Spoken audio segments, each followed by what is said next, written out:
Hello everyone, welcome to my channel. आपण पाहणार आहोत रगडा पॅटीस रेसिपी. त्यासाठी सर्वात आधी कुकरमध्ये हिरवे वाटाणे, त्यामध्ये मीठ आणि हळद करून घ्यावी. कुकरला 3 ते 4 शिट्ट्या घ्याव्यात. नंतर उकडलेले वाटाणे काही प्रमाणात मॅश करून घ्यावेत. टिक्कीसाठी 4 ते 5 उकडलेले बटाटे, त्यात जिरे पूड,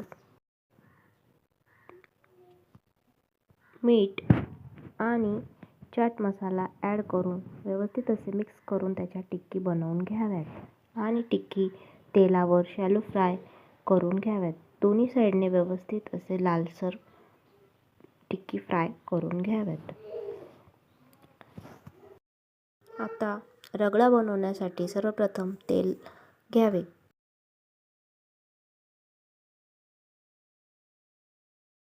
त्यामध्ये कांदा ट्रान्सपरंट होईपर्यंत परतून घ्यावा. त्यानंतर आलं लसूण पेस्ट, जिरं पूड, धनेपूड, लाल तिखट आणि हळद ॲड करून व्यवस्थित असे मिक्स करून घेऊन त्यामध्ये गरम मसाला ॲड करावा.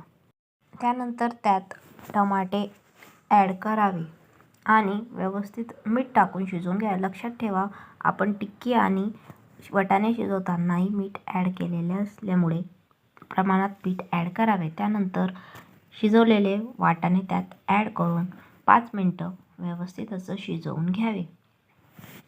वर कोथिंबीर पेरावी. झाला आपला रगडा तयार. तर सर्विंग बाउलमध्ये सर्वप्रथम टिक्की घेऊन त्यामध्ये आपल्याला आवडत असेल तेवढ्या प्रमाणात रगडा ॲड करून घ्यावा.